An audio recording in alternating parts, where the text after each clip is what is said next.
I've seen over the years as a lawyer and a peacemaker, and so I'm here to answer questions. Tonight, the general topic is money and finance. I have questions that people have submitted by email that I will get to, and I also want to talk about money generally, concepts around money that most people hear words but they don't understand what the real meaning of the words are and how we look at money. So I want to educate you about that. And if you have questions, go to the chat room at adviceandwisdom.com, which is below the webinar screen, and join the chat room as a guest and type in your questions. I will try to double tap, multitask, and answer questions as well as keeping track of what's going on in the chat room. So you'll see me glancing down every now and then to make sure that I've got it all put together. Okay, so let's start off with a couple of questions that came in, and then we can, those are great. They're both really good questions and are useful for getting into talking about concepts around money that everybody should know, but most people unfortunately don't. So here is a question that came in. I'm just going to kind of read the problem and then we'll talk about it, because it has lots of interesting stuff, and I'm sure a lot of people can resonate with this. So I was divorced and finished a personal bankruptcy in April of 2009.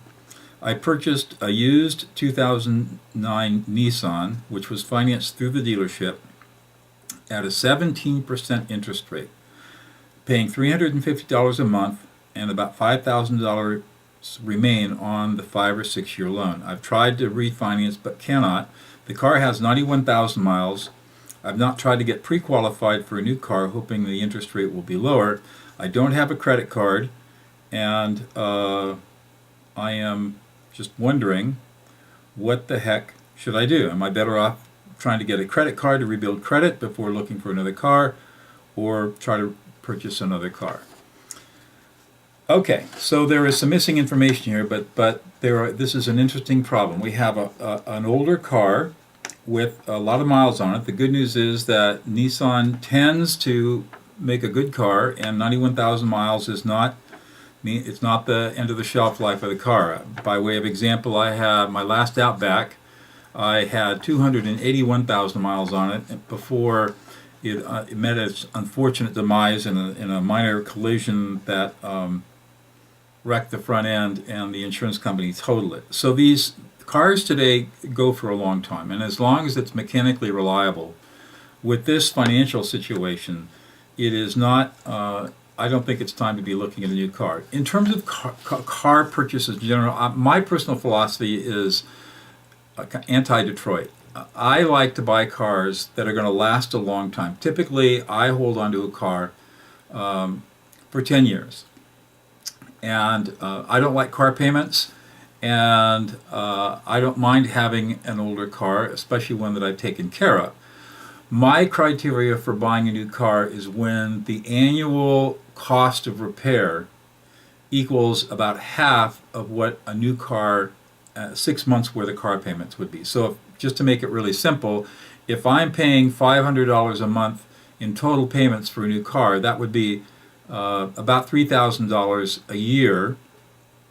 And if my maintenance costs exceed $3,000 a year, it's time to buy a new car. It's cheaper to maintain an older car than it is to buy a newer one. And that gets us to the problem of, what do we do when we owe $5,000 on the car, we're paying $350 a month, and we're paying an incredible 17% interest rate. That's probably because of the high risk around the bankruptcy and difficult financial circumstances. The best thing to do with high interest rate credit is to pay it off as quickly as possible and not incur any more debt. So for example, on this, I didn't run the numbers, but if you've got a $5,000 balance on the car and you're paying $350 a month, if you could increase your payments by $100 a month to say $450 a month, I know that's always a stretch, but if you could increase that, that's $1,200 a year. Your car would be paid off probably in less than 2 years, and you'd be out from under this. And if you make the full payment on this, it goes to the benefit of your credit record. But you really want to get out of this 17% interest rate. The problem you've got is that if you go in and try to buy a new car, you're going to be stuck with, again, high car payments, potentially high interest rates, and you may, especially if you've got to keep your cash flow down to $350 a month in payments, it may just be very, very, very difficult to get anything to improve your financial situation. Best advice: high interest rate, pay it off as quickly as possible, make more payments per month than you have to make if you can afford to do it. Even if you pay $50 a month more, you are still going to pay the car off more quickly than what's left on the loan. And I'm looking here, assuming, well, I don't know when the loan was taken out, but with $5,000 left at $350 a month, 70% interest, you probably got 3 or 4 years left. If you can cut that in half, that's being really smart. And then the next thing to do in terms of, so what do I need to do? I need to buy a new car. Hold on to that Nissan. Run it for as long as you can until, as I said, the maintenance cost equal half the monthly payments of a new car.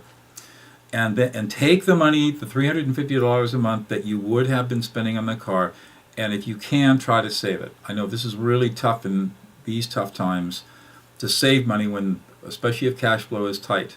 But the idea is to build up a down payment so that when you walk into the dealership, you don't finance from scratch. By the time you buy a new car, the Nissan's probably going to have 150,000 miles on it, and probably not going to be worth much more than $2,000 or $3,000 or $4,000 in trade-in.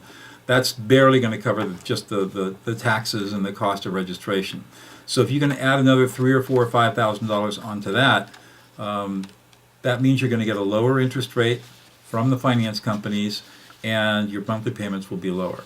So that is really the solution to the problem. It takes discipline to manage money this way, and that's where most people get into trouble, is because they don't have the discipline to pay more than they need to pay, to reduce high interest card debt. They take out more debt than they can afford because the debt seems to be cheap and easy, and they get over their heads, and then they get in trouble. Managing money requires impulse control, and it requires some discipline so that you don't get yourself into trouble. So hopefully that answers that question. I'm going to swing around and talk about some basic concepts about money that will probably help on you understand the Nissan problem. Here's the next one. This is a real common problem that we're seeing these days. So here is the problem. My husband and I are on Medicare and confused about how to figure out if going solar at our ages, 65 and 72, is cost effective. It's very confusing when I try to talk to people who sell and or lease the systems. We unfortunately live in an area where there's a lot of heat and very few honest people.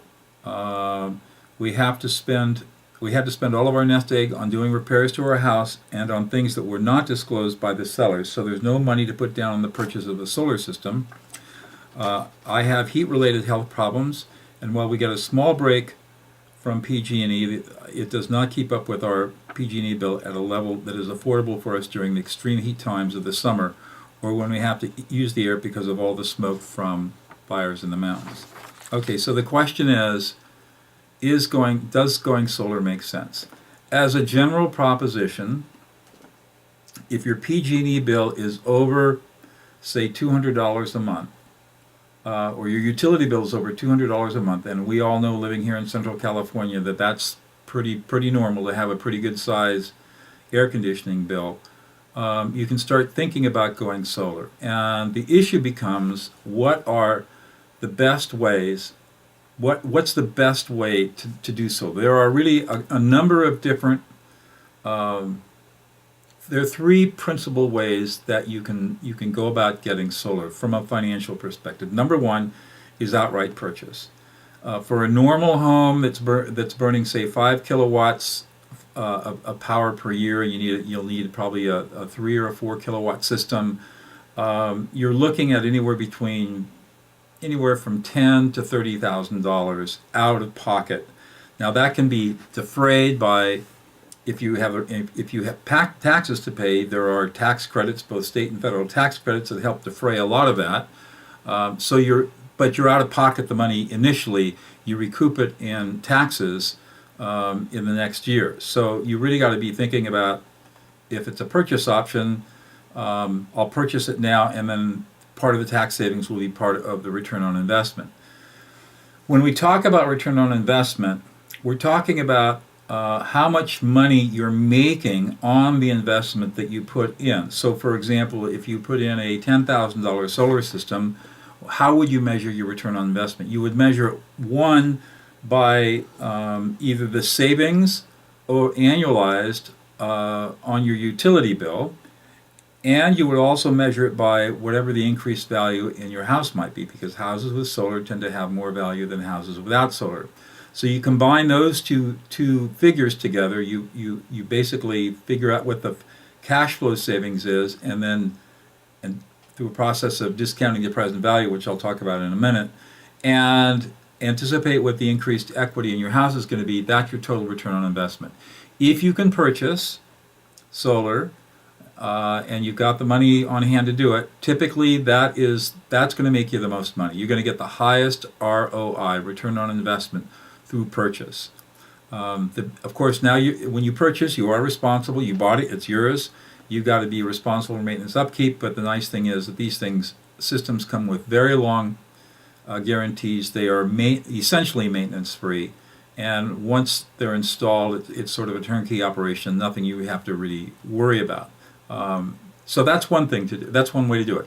On a $30,000 investment, though, you're not going to see a complete return on that investment for some time. It'll probably take you 10, 15, 20 years, depending upon the cost of electricity, before you get your money back and you start making money on it. So buying solar is good. It's a long-term investment. And you won't be really making money on it until you get that $30,000 back plus some interest, and that's going to take a while. However, you're going to see reduced utility bills, obviously, maybe even zeroed out, and it's good for the environment. So that's a good thing. What's the second way to do solar? There are a lot of solar companies that will lease a system to you. Leasing has some advantages. The one advantage is that you don't own the equipment. The solar company owns it, so they're responsible for maintaining and taking care of it. Your lease, typically leases require very little down payment, if any at all. So if cash is short, and you obviously can't afford to purchase it, then leasing a solar system might make sense, because you can get the benefit of a reduced solar bill without the huge cash outlay. Of course, you are not going to get the same return on investment, because one, you don't own the solar system, and two, the only thing you're really doing is defraying the cost of your utility bill. And depending upon what the lease payments are, as long as they're under your average utility bill, as long as the utility bill is reduced down to below what your lease payments are, your cash flow has improved. So the way you analyze a lease is to look at what is it costing me for utilities, and you've got to look at a whole year. You just can't look at, in California, from say May to September, maybe early October, with the hot months of the year. You've got to look at the whole year. What's my total cost for electricity, for both heating and cooling through the winter months and through the summer months? And then look at what's the total cost of the lease payments per year. And at best, you want to break even, and even at breaking even is probably not a worthwhile endeavor, because a lease is a debt, and that doesn't help you much. However, you may also be able to reduce or eliminate your utility bill enough so that the lease payment actually reduces your total cost and increases your cash flow. And if you do that analysis, and you find that you can actually save money, even if it's a couple of $100s a month, well, that would be worth considering. There's a third way that solar companies are.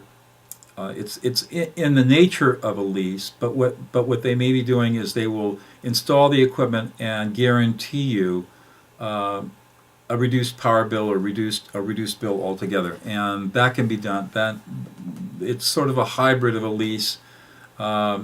and basically what they do is guarantee you a lower utility bill, and what they do is they make the difference. So they lease the equipment to you.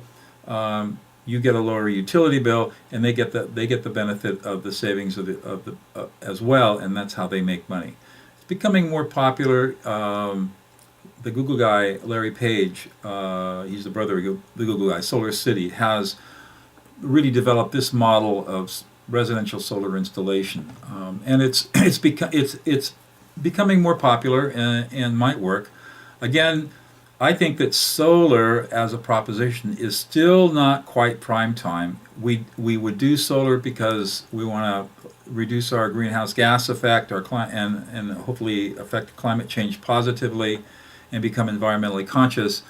But as a smart, no-brainer investment, I think the cost of solar is still a little high for that. I'm not sure what the delivered cost of solar is these days per kilowatt hour, but if you are, say, in Northern California and PG&E is your utility, you could be paying anywhere from 11 to 17 to 18 cents a kilowatt hour. I don't think solar yet comes in under 25 cents a kilowatt hour. So the only way it makes sense is by the subsidies, the tax rebates, and all that stuff. Obviously, if you lease, you don't get the tax advantages. That goes to the solar company, which is part of how they make their money. But you're still paying, it's still pretty expensive electricity, which is why those subsidies are out there. So that's the way to look at it. And really, like in all financial situations, you've got to you're looking at one of two things. You're either looking at how you're managing your cash flow, that is money coming in versus money going out. And if you can reduce the money going out without without paying a lot of interest, and that's a good thing. Or the other way you can look at it is, I'm not worried about my cash flow so much. I want to grow my asset base. And so now you're looking at return on investment. How much money am I going to get back? If I take that $30,000, for example, what are my choices about where I can put that money to make it grow as rapidly as possible, or in some reasonable way, so that I can basically get interest on the money and make it grow? And that's the other way you can look at it. There are two different financial goals when you're looking at cash flow management versus return on investment.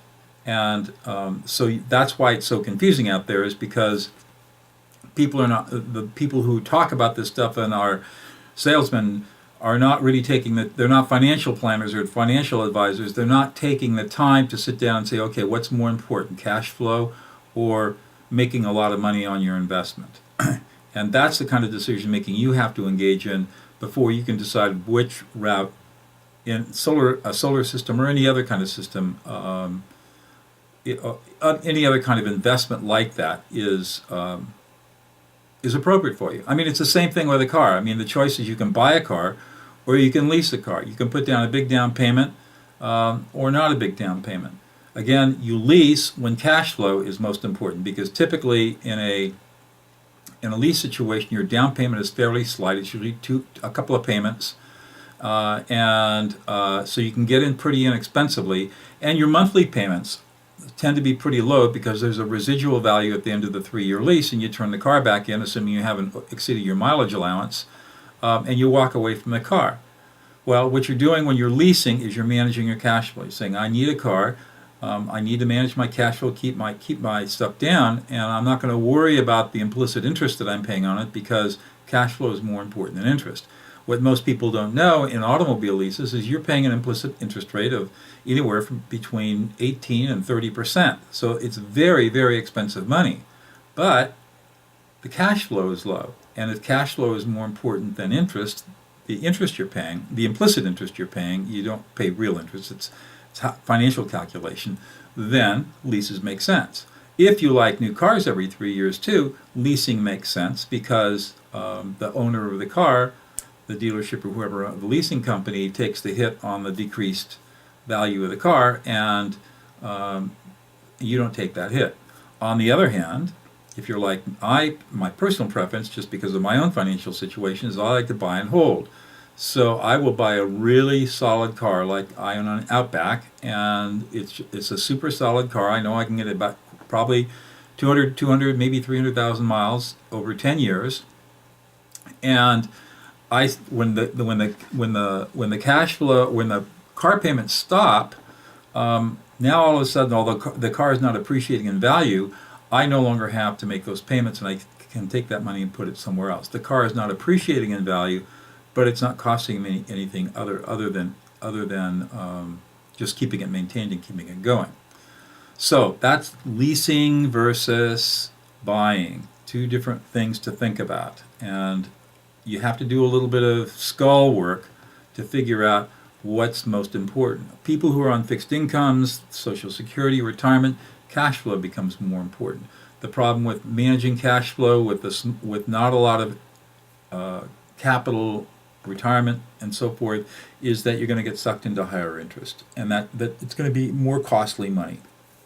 But sometimes you have to bite that bullet. Take the higher interest rate to keep the cash flow working for you. So let me give you some of those. Are the two questions that came in. If anybody else has got questions, hop onto the chat room and give me the questions. I want to talk about some basic concepts in money management that a lot of people, or in my years when I was practicing law, were essentially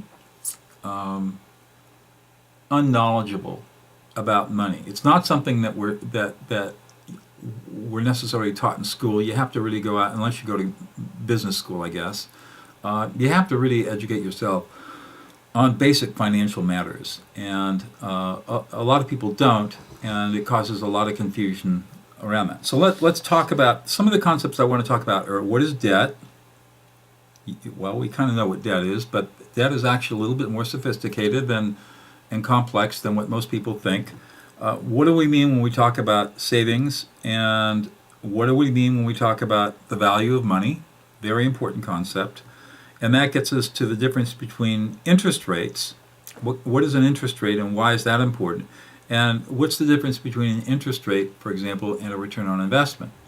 And if you understand these basic concepts, you can make better decisions about, all right, how much credit card debt do I want to go into versus how much do I want to save to make the purchase. And it helps you in your decision-making process so that you don't, one, get in over your head, or two, make imprudent purchases. So let's talk about debt for a second. Everybody knows that debt occurs when one person loans money to another person. That's fundamental.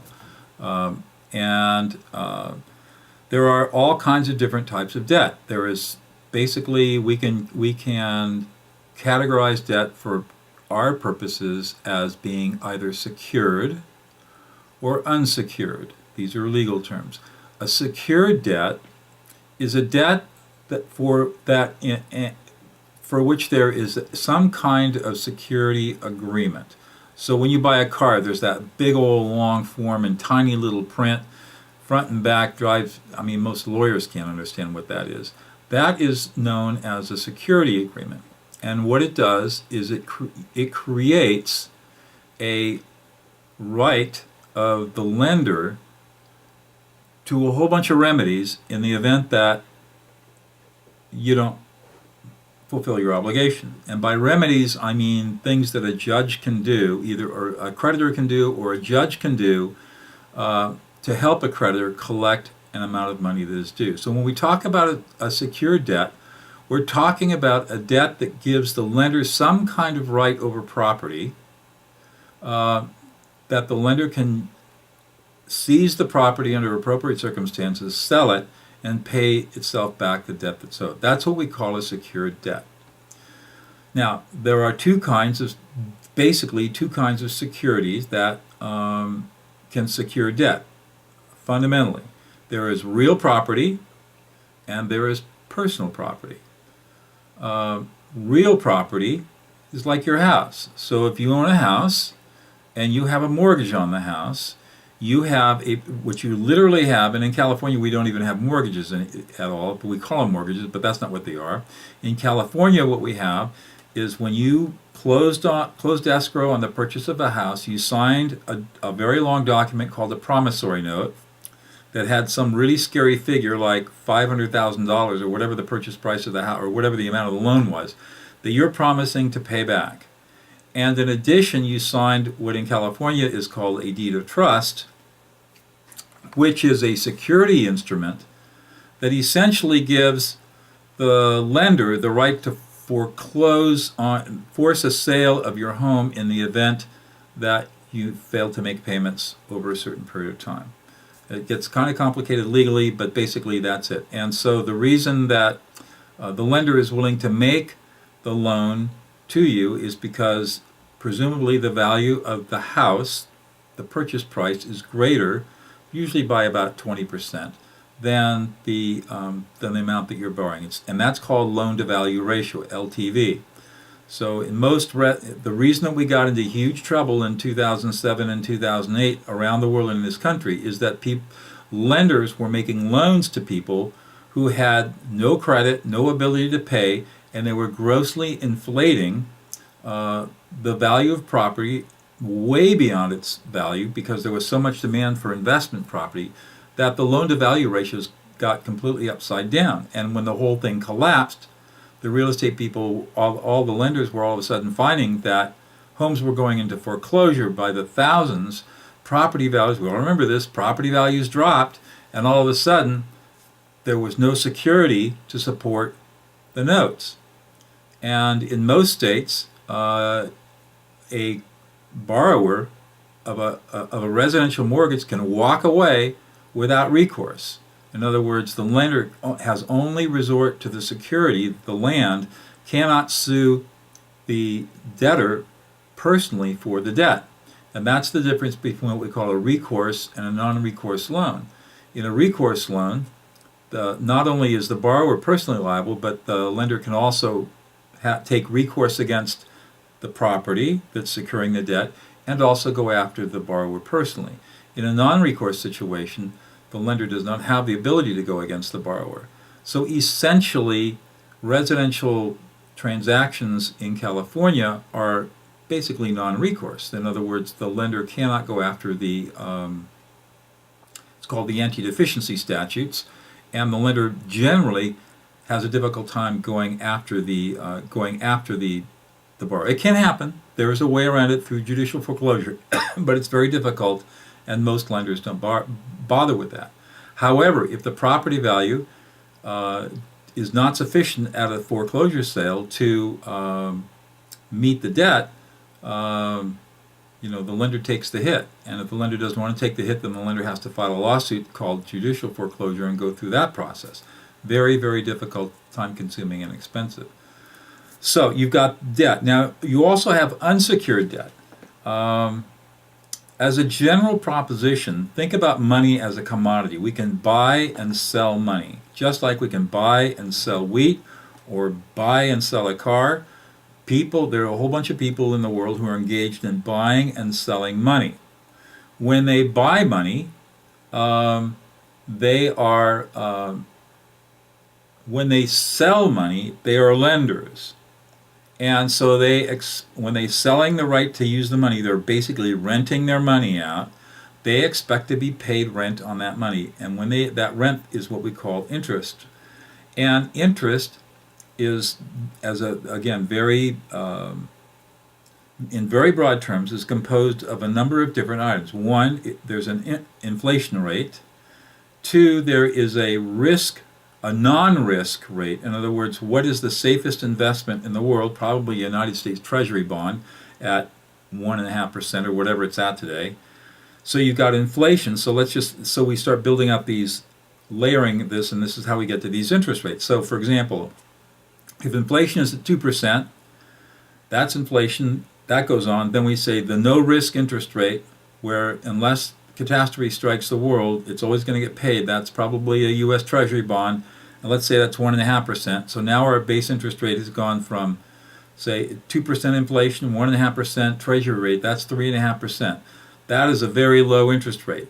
But if it's unsecured, that means that there is no collateral. There's no property, either personal or real property, that the lender can go against in the event of default.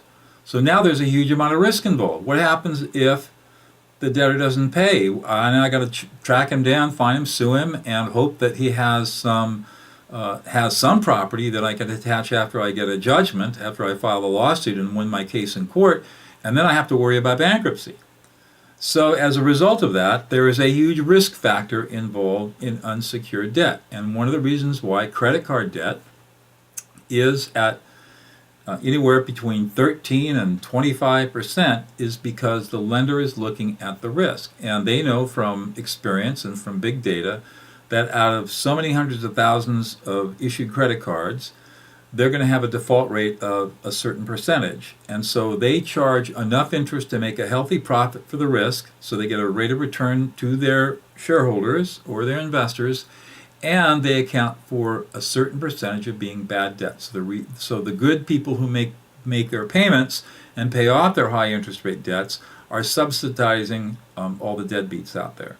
And that's why credit card debt can be so high, and that's why the worse your credit is, or the less assets you have, or the worse your cash flow, the more risk a lender perceives you having, a credit card company perceives you having, and the more it is going to charge you for interest rate, because of the risk of default is statistically very high. Even though in your particular case you can have the highest integrity in the world, they're looking at this over hundreds of thousands of people. And so that's why interest rates are so high, and that's why you have to be very careful about deciding whether or not to engage in a high interest rate transaction, because it's managing cash flow versus the cost of renting that money. Let me talk a little bit about how credit cards work. You know how a credit card works. You take the plastic out and you slice it in the machine or give it to somebody, and they swipe it, and you sign your name and you walk away with whatever your purchase is. Well, that's not exactly how it technically works. A credit card is essentially a letter of credit. And a letter of credit is a legal device, a legal instrument, whereby a bank agrees to pay for a purchase, for example, that a person makes. And so it's a three-way transaction. It's a transaction between you and the seller of whatever it is you're buying. Say you're going to Target and you're going to buy some clothes at Target. So you've got a transaction between you and Target, and it's a transaction between Target and the lender, the credit card company, because what's happening really is that you're not paying for the goods themselves. The bank is paying for the shirts and shorts that you bought at Target. And then there's a third relationship between you and the bank, which says, if we pay for your shirts and shoes at Target, you agree to pay us back, and because you're renting our money, you agree to pay us rent on your money, which is interest, especially if you don't pay the whole balance off the next month.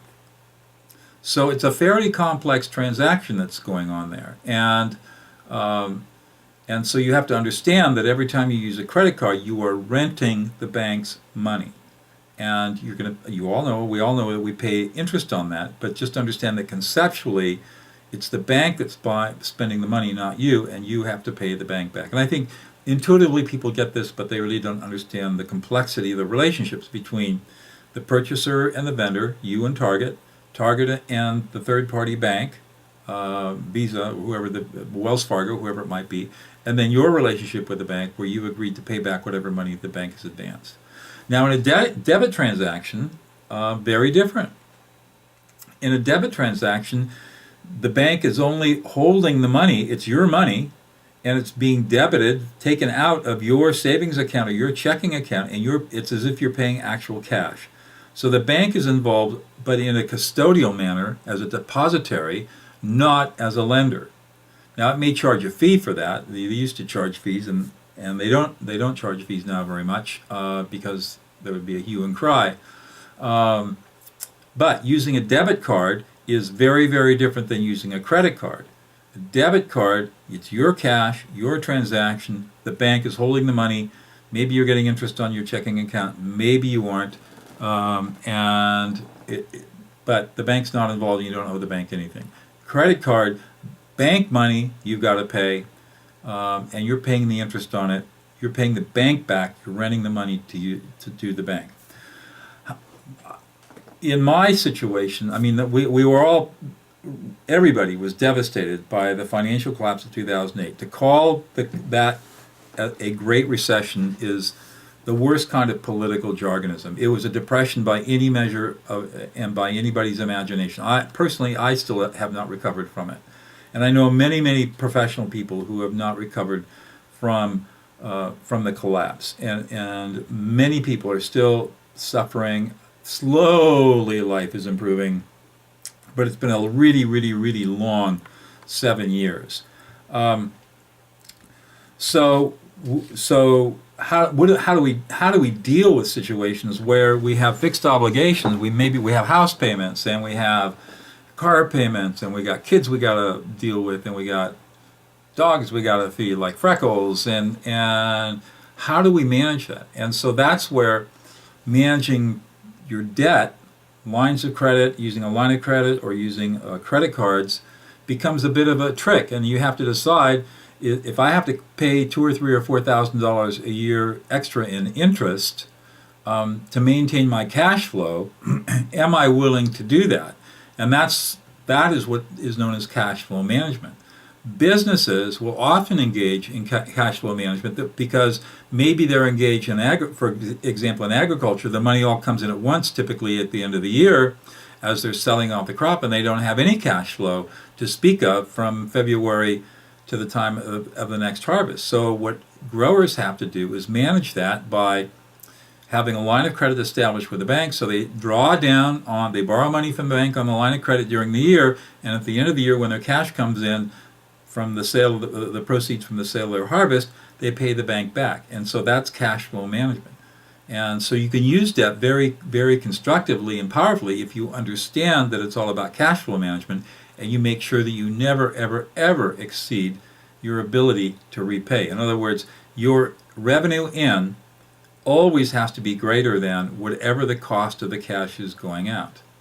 Now, you may pay a lot of money, a lot of rent on that money, but if that's your only option to keep a business going, then that's the price you have to pay. Where people get into trouble is where their cash flow shrinks to a point that they can no longer pay the debt service, the monthly bills, and that's bankruptcy time. In fact, that's a definition of insolvency. And if you're going to be very prudent about using debt to manage cash flow, you have to always be absolutely positive that no matter what, every month, you have enough money to make the basic strokes. And if you ignore that rule, then you are going to find yourself in deep, deep, deep, deep, deep trouble very quickly talking to the bankruptcy lawyers in your community. Okay, so we've talked about debt. Everybody knows about savings, and you also know that when you put money in the bank these days, you don't get much of a rate of return. They're not paying much in the way of interest.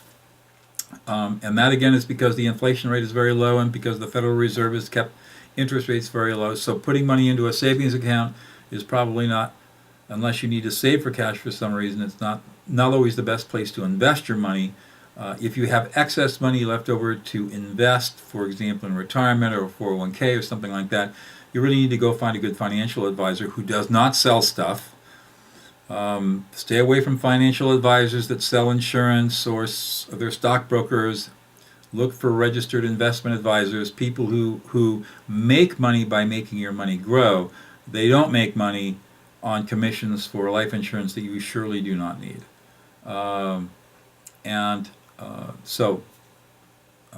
Just a word to the wise. And then they can help you find appropriate investments to grow your money so that whatever excess you have, if you're lucky enough to have excess, you can make it go forward.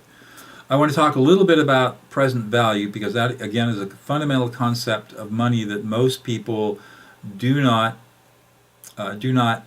grasp.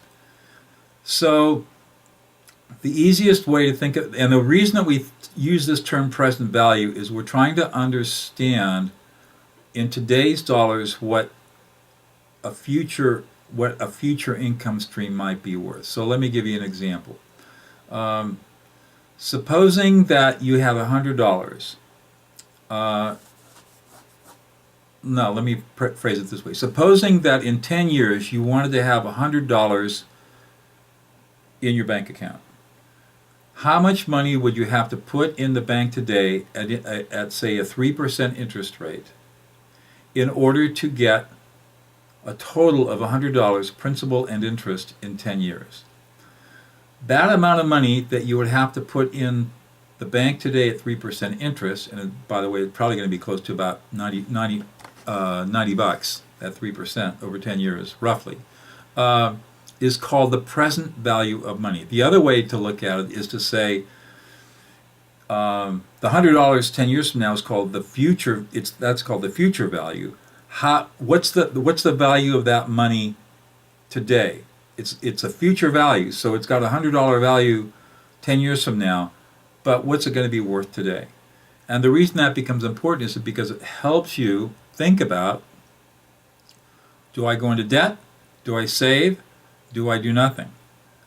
Because what's the present value of my dollar today versus what it's going to be worth 10 years from now? In high inflation times, borrowing today is cheaper because the value of the dollar is going to be less, and even though the present value will remain the same, the inflation rate will be such that your present value will actually go down. So you are better off in high inflation times having a little bit more debt, and that disfavors the creditor. That's why interest rates go high in high interest times, because creditors are trying to make up the difference. In low interest times, like what we've seen over the last 5 or 6 or 7 years, being in debt is not being in debt is okay if you can manage the cash flow, but it does not work to the benefit necessarily to the benefit of the debtor, and because your present value is going to be very close to your future value.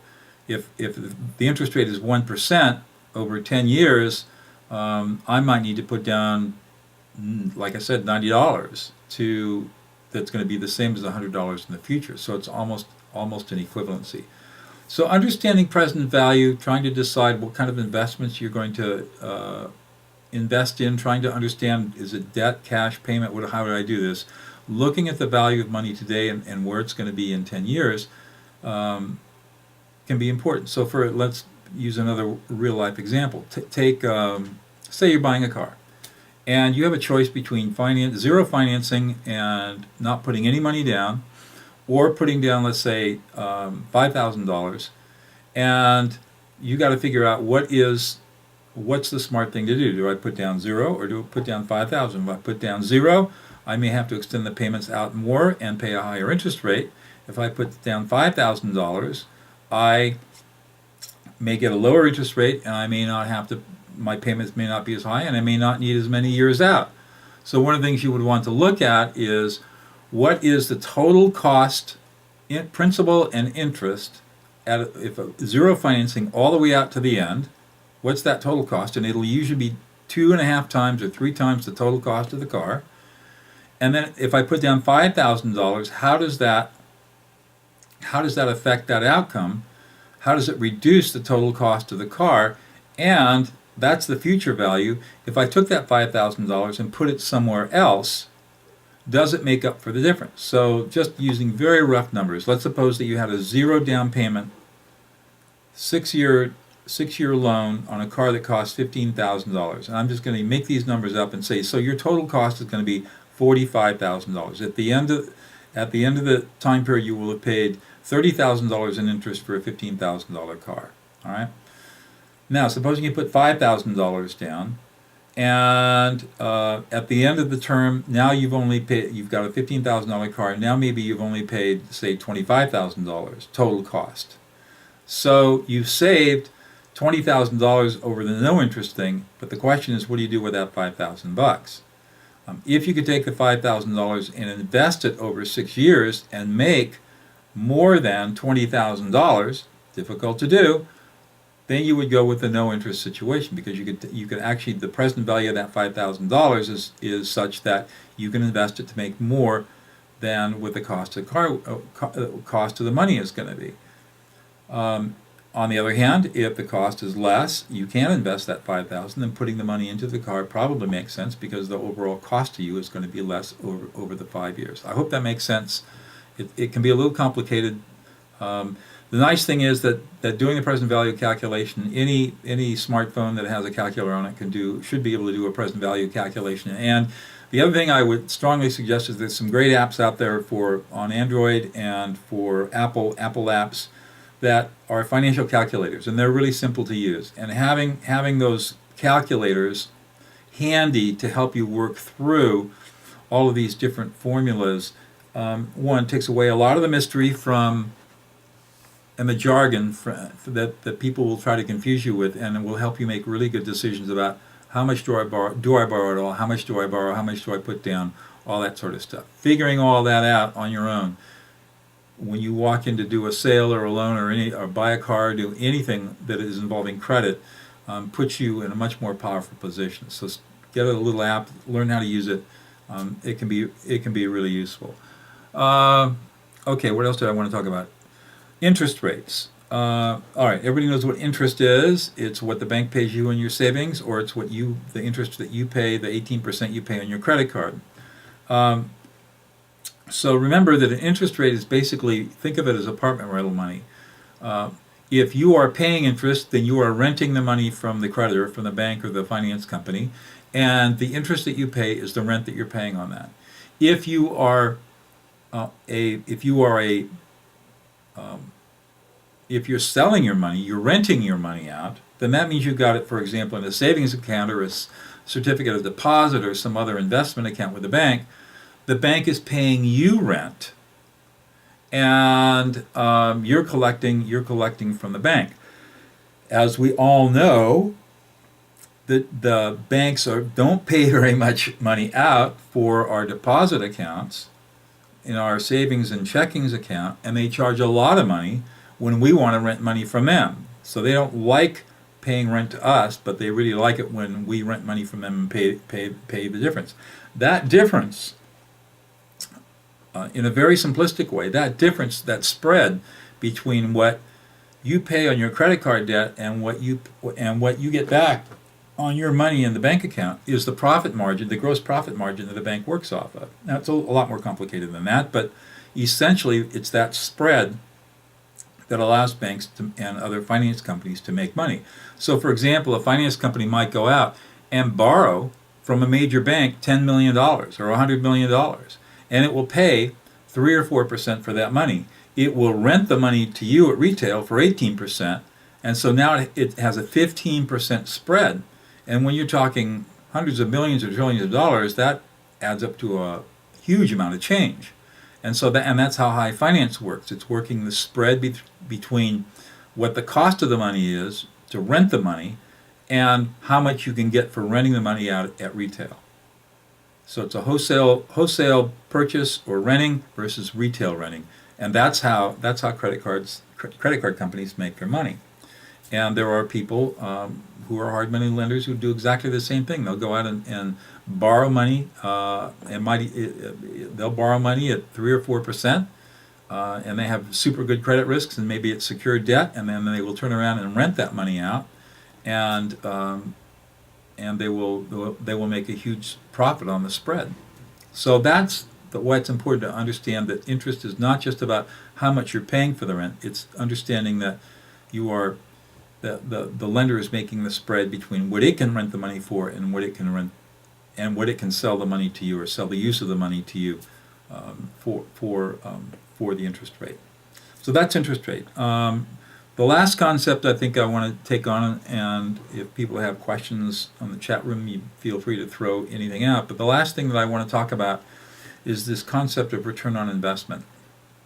Again, it's a term that financial people throw out all the time, and it is not something that is well understood by the general public, and so it's just something you should know about and think about, and because it helps, again, make decisions about, do I borrow, do I buy, how much do I borrow, how much down payment do I put on, this sort of thing. So we know that interest is the amount of money that the bank will pay you for the use of your money. Return on investment is composed of all the aggregate growth in a particular investment that you might make, both immediately realizable money and non-realized growth in value. Example, supposing you buy a house and now you're going to rent the house out.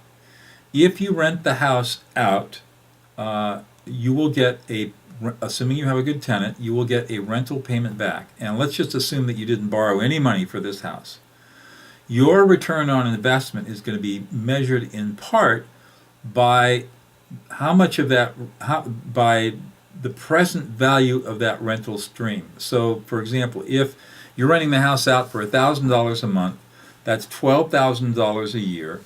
Over, let's say, over 50 years, what is the discounted present value of a $12,000 income stream? And I don't know what the calculation is, but I'm just going to guess it's probably on the order of, I don't know, $300,000 or $400,000. In other words, if you put $300,000 or $400,000 into the bank account, you will get this $12,000 return over 50 years, and it'll come down to zero. So that's one part of the rate of return. So you're getting a rate of return on the money in the form of rent that you're being paid. Of course, you have to subtract from that maintenance and taxes and all the operational costs, but we'll keep it simple for right now. The other part of rate of return is the value of the property at the time you anticipate selling it.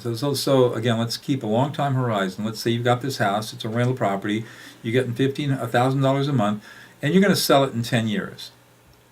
So you get the income, the $12,000 a year you're getting on rental income, and let's say the cost of the thing is $4,000 a year. So you're making $8,000 a year on income, and let's say that property values in California tend to rise and fall. It's a cycle, but they tend, when they're growth cycle like we are right now, they tend to aggregate growth of 2 to 3, 4% per year until we get to the peak, and then it goes crazy for a couple of years, and then it drops precipitously. I mean, we've seen these boom bust cycles in California all the time.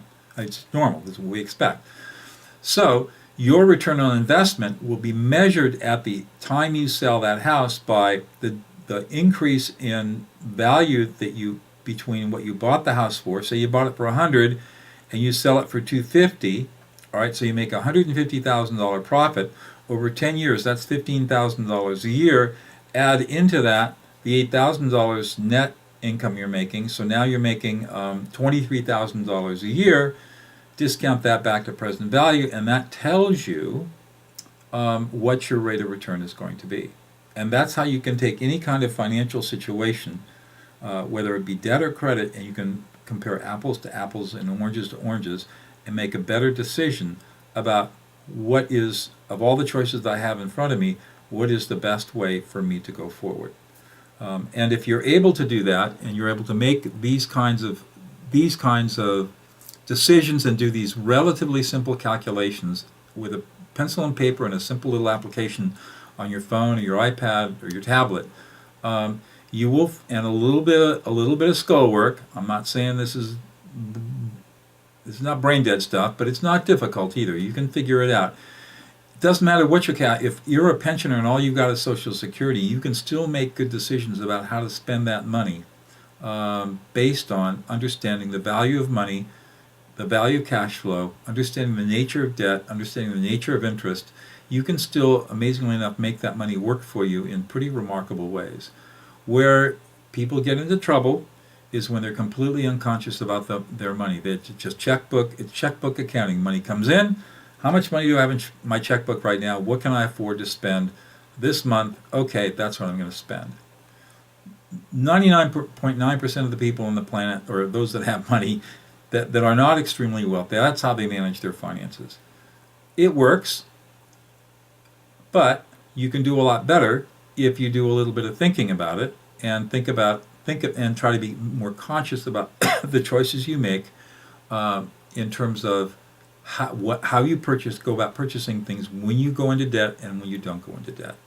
And if you do that, you will find that your life becomes less complex, it's less stressful, you manage your money more competently, so you feel good about yourself.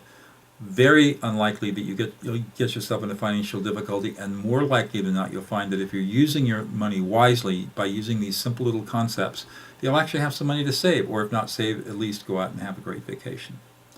So, we've come to the end of Money and Advice and Wisdom. I'll have this posted up on YouTube probably in the next couple of days. It'll also be up on the Advice and Wisdom website. These are free webinars. I invite you to tell your friends to take a look at them if you find that the information that I'm giving is useful. My job is to advise and provide wisdom where I can, and that's how I get great joy in my life, is by sharing what I've learned over, it'll be 65 years this year, what I've learned and passing it on to people who have not had the benefit of my experience in education. So I'll sit, and if there are any questions on the chat room, I can sit here for a second, but I will say goodnight.